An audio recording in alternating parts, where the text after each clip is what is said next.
podamos crecer en nuestro desarrollo espiritual. Por eso la pregunta que les hacía es de si es fácil orar como es debido. Al estar estudiando esta lección, este mensaje, yo encontré que realmente no es fácil. No es fácil orar como Dios nos pide que oremos. Y ahí hay es una de las razones por las que a veces nosotros nos desesperamos cuando le pedimos algo a Dios y no recibimos esa respuesta. Entonces, vamos a identificar esas razones ahorita, vamos a ir reflexionando, y lo que les decía es que si nosotros identificamos que estamos haciendo algo mal, debemos de tener la humildad y de corazón corregir esa situación. Tenemos una lectura, por cierto, la lección ya se les envié en el grupo para que no se distraigan tomando notas y eso, porque ya está en el grupo. Digo, pueden tomar notas adelante, pero ya tienen la lección ahí en el grupo de WhatsApp. Más bien sería que pusiéramos atención a la lección de hoy. Tenemos una lectura en Salmos capítulo 5, versículo 3, que dice así: por la mañana, Señor, escuchas mi clamor, por la mañana te presento mis ruegos y quedo a la espera de tu respuesta. Dice el rey David, se levanta de mañana, ora a Dios, le presenta sus ruegos, sus peticiones, y el rey David dice: y quedo a la espera de tu respuesta. Entonces, eso es lo que nos dice Salmos capítulo 5, versículo 3. Entonces, la primera razón o el primer motivo de que no recibimos respuesta a nuestras oraciones es porque pedimos mal, porque pedimos de forma incorrecta. Eso lo podemos ver en Santiago, en la carta de Santiago capítulo 4, versículo 3, y dice así: y cuando piden, no reciben, porque piden con malas intenciones para satisfacer sus propias pasiones. ¿Qué significa esto? Significa que a lo mejor cuando oramos a Dios estamos pidiendo cosas que no glorifican a Dios. Estamos pidiendo algo para nosotros, no para servir a Dios, no para glorificar a Dios. O lo que estamos pidiendo está motivado por el deseo de satisfacer nuestros propios placeres y deseos mundanos. ¿A qué se refiere eso? Generalmente a los bienes materiales. De repente, pues paso por la agencia de BMW, de Mercedes, y digo, yo quiero ese carro, ¿no? Yo quiero ese auto, y entonces yo oro a Dios y le pido que Dios me dé ese auto, ¿no? Y yo encuentro que esa es una razón equivocada. No está mal desear un BMW, lo podemos hacer, pero es en segundo plano, es secundario. Lo primero es buscar cuál es la voluntad de Dios en mi vida, qué es lo que Dios quiere que haga, y las Escrituras dicen que si yo busco el reino de Dios y su justicia, todo lo demás me va a llegar solito, porque Dios me va a bendecir en eso, y porque además Dios sabe lo que nosotros necesitamos. La Escritura dice que antes de que nosotros pidamos, Dios ya sabe lo que necesitamos. Entonces, es bien importante que cuando pidamos, no pidamos para esa satisfacción propia, ¿no? Un viaje, una buena ropa, etcétera. Todo eso es necesario, y sí es importante pedirlo a Dios, pero no como algo primario, no como que yo vengo a la iglesia. De hecho, se ha desvirtuado mucho el tema de la oración, porque hay muchos grupos cristianos que reciben oraciones así en un papelito, y ese grupo lleva a Dios esas oraciones, pero de gente que ni siquiera cree en Dios, que ven a Dios como si solo fuera un libro. Entonces, lo que tenemos que hacer es buscar la voluntad de Dios y no usar la oración como un medio para lograr nuestros propios fines personales. Yo he hecho varias veces la broma.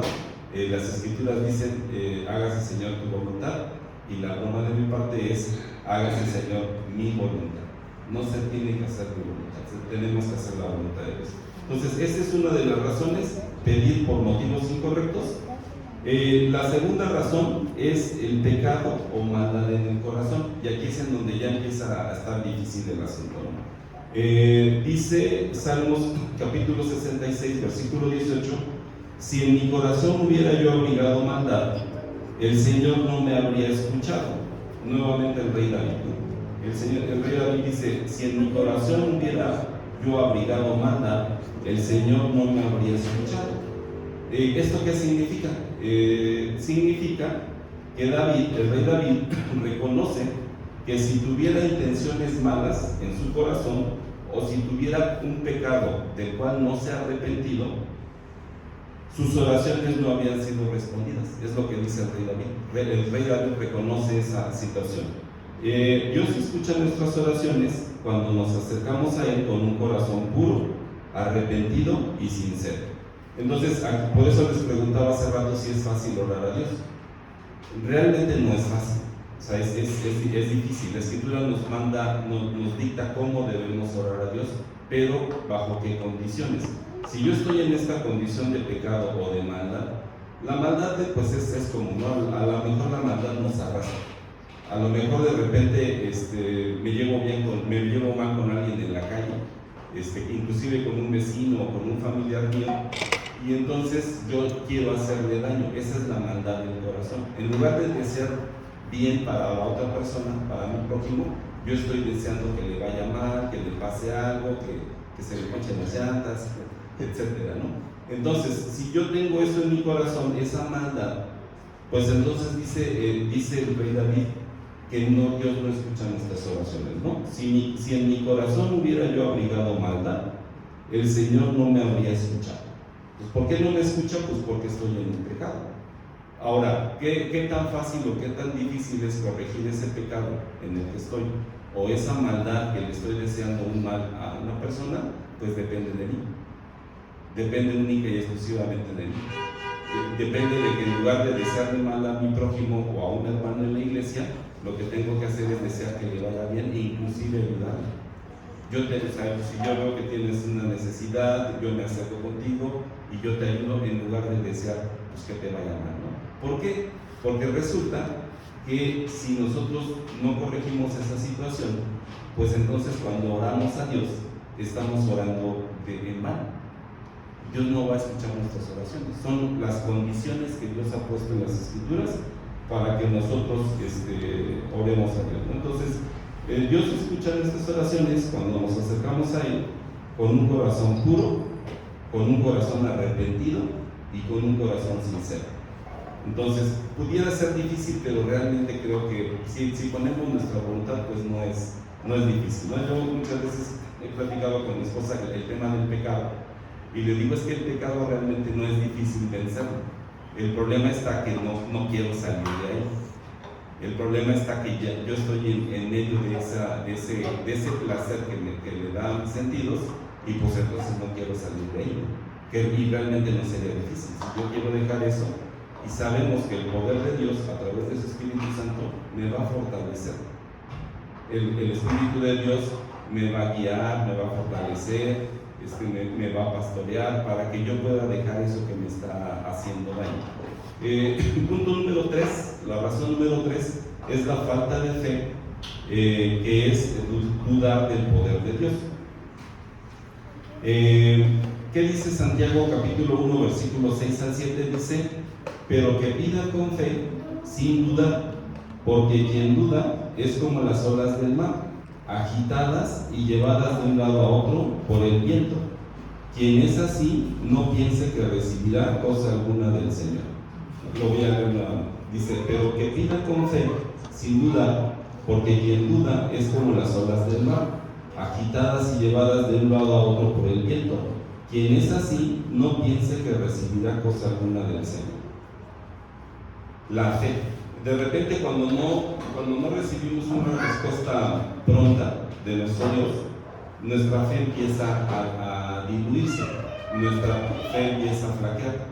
El hermano Rubén nos compartía el testimonio de la hermana que fueron a visitar, que en su enfermedad, en la enfermedad de cáncer que tiene, se desesperó y realmente se molestó con Dios, se enojó con Dios. Entonces, lo que nos dice la Escritura aquí en Santiago capítulo 1 del versículo 6 al 7 es que si no tenemos fe al orar, si dudamos, Dios no nos va a responder. Santiago nos enseña que cuando pedimos algo a Dios, debemos hacerlo con una fe firme y sin dudar. La falta de convicción en la oración demuestra una falta de confianza a Dios. Ese es el problema. Si yo no tengo fe, yo creo que Dios no me va a ayudar o que Dios no me está escuchando. Entonces eso impide que Dios nos responda favorablemente. Yo tengo un testimonio personal que algunos de los hermanos se los he comentado y lo he comentado aquí en la iglesia. Mi hija, cuando nació, mi hija, la más grande, Almendra, nació con una perforación en el corazón. En medio del corazón tenemos una pared. Tenemos la parte izquierda y la parte derecha, y en medio una pared. Resulta que esa pared tenía una perforación. Entonces la sangre limpia se combinaba con la sangre oxigenada y la sangre sin oxigenar. Entonces lo detectamos más o menos cuando tenía como 4 años, mi hija. Y empezamos a ir con muchos cardiólogos, aquí en Cuernavaca, en Puebla, en México, a todos los lugares para ver qué se podía hacer. Todos los cardiólogos nos dijeron que se necesitaba operar, que la solución a ese problema es una operación. Y le preguntábamos a los cardiólogos, ¿y qué posibilidades tiene que salir bien? Y nos decían, pues tiene un 20% de posibilidades. O sea, hay un 80% de que no va a asistir la operación. Y los cardiólogos nos decían, pero el problema está que si no la operan, en algún momento le va a dar un infarto. Cuando sea niña, cuando sea joven, cuando sea adulta, le va a dar un infarto por esa condición de que tiene una perforación. Nosotros, mi esposa y yo, y mi hija que tenía 4 años, nos pusimos en oración. De hecho, todos los días orábamos, todos los días de rodillas, le pedíamos a Dios por la salud de mi hija. Nunca nos desanimamos, siempre oramos con fe, nunca nos desesperamos y tampoco le reclamábamos a Dios, ¿no? Sabemos que es una situación de nuestra condición humana, de nuestra debilidad, que así es el ser humano. El ser humano se enferma, el ser humano tiene muchas complicaciones por nuestro cuerpo de carne. Cuando llegue la transformación, cuando llegue nuestro Señor Jesucristo y seamos transformados, ya todas esas cosas van a quedar atrás. Ya no vamos a tener enfermedades, no vamos a necesitar comer, muchos beneficios, ¿no? Entonces, resulta que pasó el primer año, mi hija cumplió 5 años, seguía igual, seguíamos yendo con los doctores porque tenían que revisarla cada 3 meses o cada 6 meses, la llevábamos con los cardiólogos y nosotros bien, ¿no? No reclamamos nunca a Dios, nunca nos quejamos, pero cumplió 5 años y cumplió 6 y cumplió 7 y cumplió 8. Pero no dejábamos de orar a Dios, todos los días orábamos a Dios y le pedíamos por la salud de mi hija. Si era la voluntad de Dios que restableciera esa salud, pues que así fuera, ¿no? Y si no, tampoco tenemos algo que reclamar, ¿no? O sea, es una condición humana. Y resulta que como nosotros estuvimos pidiendo con fe, Dios nos respondió cuando mi hija cumplió 12 años. Nosotros oramos 8 años. Oramos a Dios durante 8 años, todos los días. No hubo un día que no oráramos a Dios. Todos los días lo primero que hacíamos en la mañana era levantarnos, arrodillarnos y pedirle a Dios por la salud de mi hija Almendra. Cuando cumplió 12 años, el cardiólogo le hizo el ultrasonido normal y todo, y se sorprendía cuando estaba haciendo el ultrasonido y nos dijo, ¿ustedes creen en Dios? Y le dijimos, sí, nosotros somos cristianos y nosotros creemos en Dios. Y me dice, pues bueno, voy a decretar ahorita que se ha producido un milagro, porque resulta que se le cerró el orificio. Dice, ¿cómo? No sé cómo lo hicieron, no sé qué pidieron, pero lo que sí puedo decirles es que ya no tiene el orificio, se le cerró.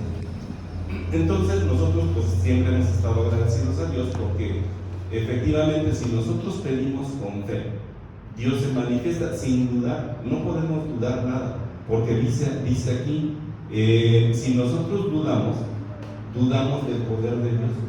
No podemos dudar del poder de Dios. Es el creador de todo, ¿no? Del cielo, de la tierra, dice Pablo, de lo que es visible, de lo que es invisible, de todo.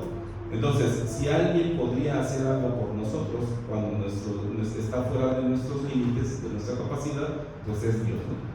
Y gracias a Dios, pidiendo con fe, mi hija recibió esta bendición de salud y hoy está muy bien. Bueno, el número 4, la cuarta razón por la que Dios no escucha nuestras oraciones son las palabras vacías. Está en Mateo capítulo 6, versículo 7, que dice así: y al orar, no hablen solo por hablar como lo hacen los gentiles, porque ellos se imaginan que serán escuchados por sus muchas palabras. Si nosotros leemos detenidamente este pasaje de la Biblia, es algo que nos sirve mucho para entender, porque aquí nos dice Mateo, que los gentiles, o sea, nosotros nos imaginamos, o sea, en nuestra cabeza está que Dios nos está oyendo. Ese es un engaño, ¿no? Ese es un gran problema que tenemos nosotros. Yo puedo estar orando a Dios, pero si mis palabras son vacías, si mis palabras no son de corazón, yo creo que estoy orando a Dios y yo creo que Dios me va a responder, pero las Escrituras dicen que no somos escuchados por Dios. Dice, lo voy a leer otra vez: y al orar, no hablen solo por hablar, como lo hacen los gentiles, porque ellos se imaginan que serán escuchados por sus muchas palabras. Entonces, ¿qué sucede? Hay algunos grupos religiosos diferentes a nosotros, a la Iglesia de Dios, que tienen una liturgia diferente. Por ejemplo, en la Iglesia Católica, las liturgias son muy bonitas, muy bien organizadas, muy bien estructuradas. Llevan casi 1700 años que se hacen. Entonces, ellos tienen inclusive las oraciones escritas. Ellos no piden, o sea, un católico no pide cuando va a la misa lo que él está sintiendo en su corazón. Ellos repiten lo que el sacerdote les está diciendo. Siempre son las mismas soluciones. O sea, hay libros de las oraciones ya escritas. Y yo creo que eso es a lo que se refiere aquí, que dice: y al orar, no hablen solo por hablar como lo hacen los gentiles, porque ellos se imaginan que serán escuchados por sus muchas palabras. Se imaginan que están orando a Dios. No es así, porque cuando nosotros oramos tenemos que decirle a Dios las cosas que están en nuestro corazón, no lo que está escrito o que alguien más escribió y yo lo leo, lo repito, sin que sea algo que yo esté sintiendo. Entonces, en este versículo Jesús nos enseña sobre la oración y advierte contra la repetición vana o vacía o mecánica. Jesús está diciendo que la cantidad de palabras no es lo que hace efectiva una oración, sino la sinceridad del corazón y la confianza en Dios. El énfasis está en que nuestras oraciones deben ser genuinas y no un ritual vacío. Ok, esa es la cuarta razón. Ya vamos a la mitad, ¿no? La siguiente razón es la falta de obediencia. Proverbios capítulo 28, versículo 9 dice: Dios detesta la oración del que no atiende a la ley. Que también eso yo muchas veces me lo he preguntado, ¿no? Dios está escuchando nuestras oraciones, no las está escuchando. Aquí lo que nos dice Proverbios es que a Dios no le gustan las oraciones del que no atiende a su ley. Eso también yo lo puedo resolver. O sea, si dice, este versículo enseña que cuando una persona rechaza o desobedece intencionalmente la ley de Dios, es decir, sus enseñanzas y mandamientos, nosotros que estamos en la iglesia o que hemos tenido ya la oportunidad de estar aprendiendo de las Escrituras durante muchos años, sabemos cuáles son las enseñanzas de Dios, conocemos sus mandamientos.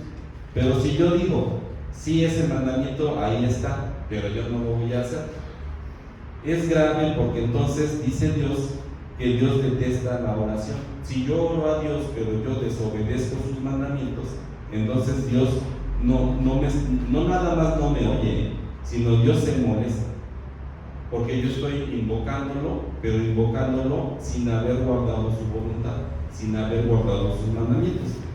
En resumen, el pasaje subraya que la obediencia a Dios y a su palabra es fundamental para que nuestras oraciones sean escuchadas y aceptadas. La fe sin una vida de obediencia coherente pierde su eficacia ante Dios. Dios no nos va a escuchar.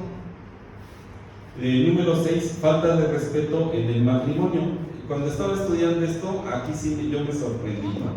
Para los que tenemos la bendición de Dios de vivir en pareja, de tener una esposa, nosotros y las mujeres tener un esposo, dice en 1 de Pedro capítulo 3, versículo 7: de igual manera, ustedes esposos sean comprensivos en su vida conyugal, tratando cada uno a su esposa con respeto, ya que como mujer es más delicada, y ambos son herederos del grato don de la vida.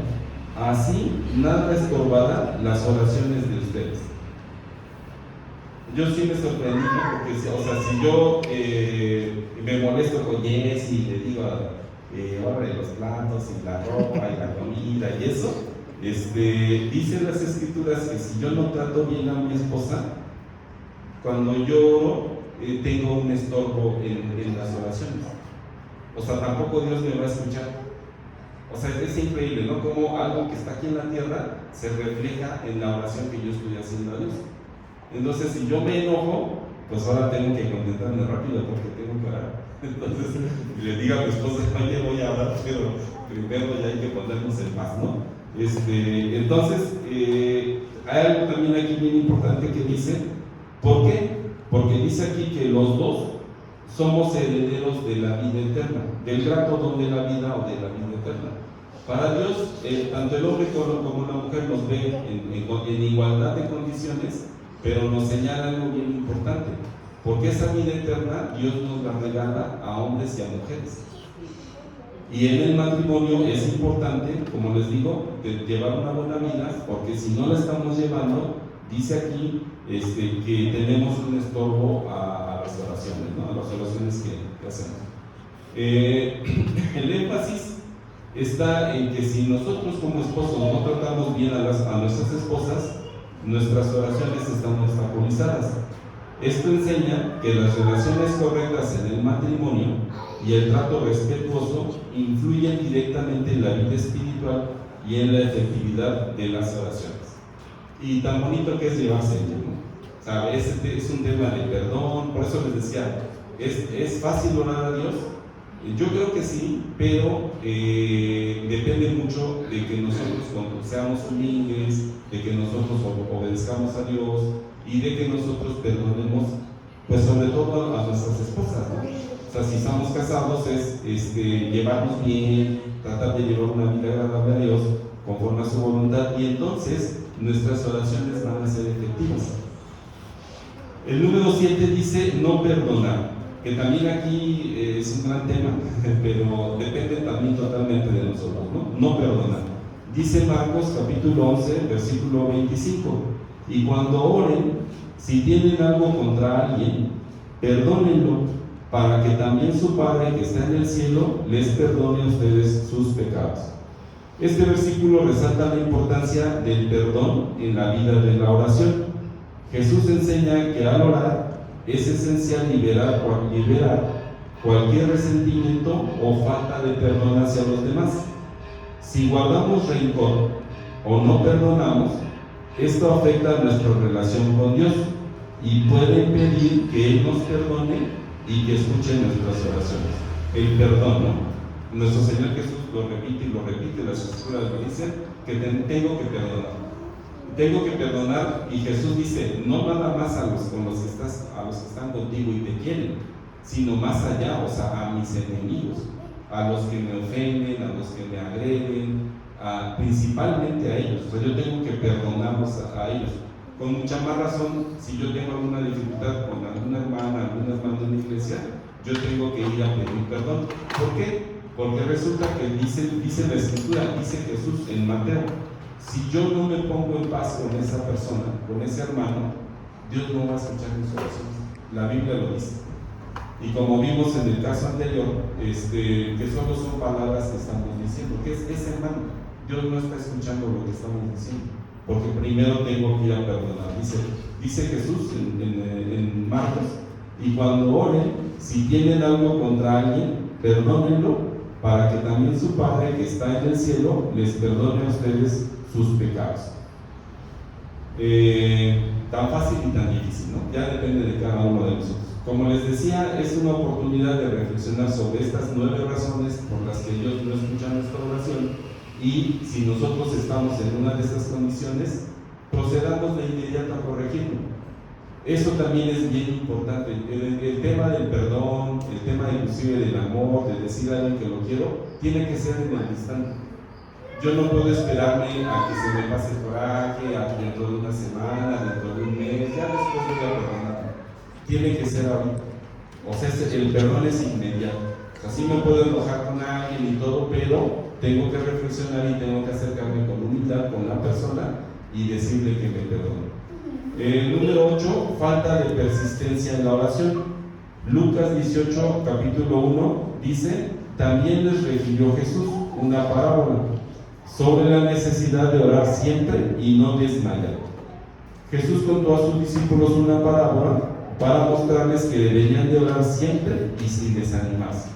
Como les decía en el caso de mi hija, la verdad nunca desmayamos, nunca pensamos que no íbamos a ser escuchados.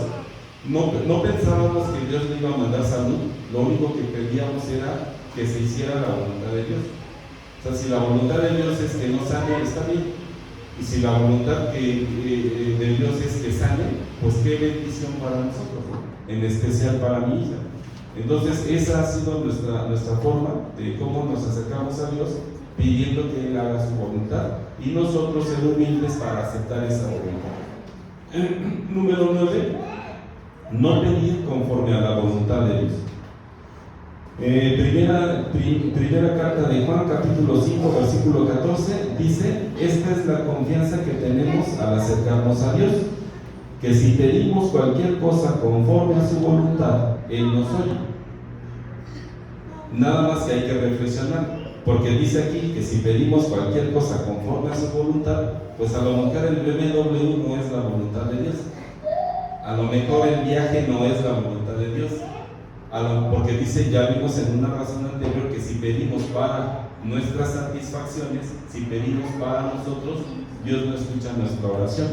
Entonces dice Juan, 1 de Juan 5:14, esta es la confianza que tenemos al acercarnos a Dios, que si pedimos cualquier cosa conforme a su voluntad, Él nos oye. Las oraciones que no están alineadas con la voluntad de Dios, a veces no son respondidas. Tenemos que pensar cuál es la voluntad de Dios, qué es lo que Dios quiere, y después orar, y Dios va a escuchar nuestra petición. Entonces, ya para terminar, esas son las 9 razones. Yo sigo insistiendo que reflexionemos. Ya tienen el documento ahí en el grupo de WhatsApp, que lo vuelvan a leer con calma en su casa, y que puedan identificar: yo tengo que corregir esto. Es bien importante corregirlo, porque dice la Escritura, sobre todo ahora, o el último domingo de cada mes, pero ahora fue el primero, que tenemos el punto de oración. A lo mejor venimos y no sabemos que Dios no está escuchando nuestra oración, porque tenemos condiciones que Dios nos puso para que Él escuche nuestra oración. Entonces aquí hay 9 razones en las que Dios no escucha. Reflexionenlo con calma en su casa, analícenlo y con humildad, y digan: yo estoy mal en yo esta razón la quiero resolver, pero la quiero resolver ahorita, no mañana, la quiero resolver ahorita. Y entonces yo voy y corrijo esa situación, y yo sé, porque la Escritura lo dice, que una vez que yo corrija esa situación, Dios va a escuchar mis oraciones. Ese es el asunto, esa es la importancia. Ya para concluir, hermanos, voy a darles una conclusión que tengo aquí. Dice, conclusión: ¿por qué Dios no responde a nuestras oraciones? Las oraciones sin respuesta suelen estar vinculadas a varios factores relacionados con el corazón, las intenciones y la conducta de los que oramos. La falta de fe, la presencia de pecado no confesado o maldad en el corazón y las intenciones egoístas al pedir son causas frecuentes que impiden que Dios responda favorablemente. Además, la desobediencia a los mandamientos y las relaciones rotas o irrespetuosas en el contexto matrimonial también pueden estorbar nuestras oraciones. La Biblia nos enseña que una oración efectiva proviene de un corazón sincero. Nosotros tenemos que orar de corazón, una fe firme, un deseo genuino de cumplir la voluntad de Dios y una vida de obediencia. Entonces, la invitación del día de hoy, la reflexión para el culto de oración que tenemos este domingo, es que tenemos que corregir lo que estamos haciendo mal para que Dios nuestro Señor responda favorablemente nuestras oraciones. Y ese es todo el mensaje que tenemos por hoy. Espero que Dios nos ayude a reflexionar y con humildad acercarnos a Dios para pedirle que a través de su Espíritu Santo nos dé la fortaleza para corregir lo que está mal y tengamos una mejor vida, como dicen las Escrituras, en esta vida terrenal, y una esperanza de la vida eterna, una esperanza de una vida en plenitud. Dios quiera que así sea, hermanos, y muchas gracias. ¿Sí, no?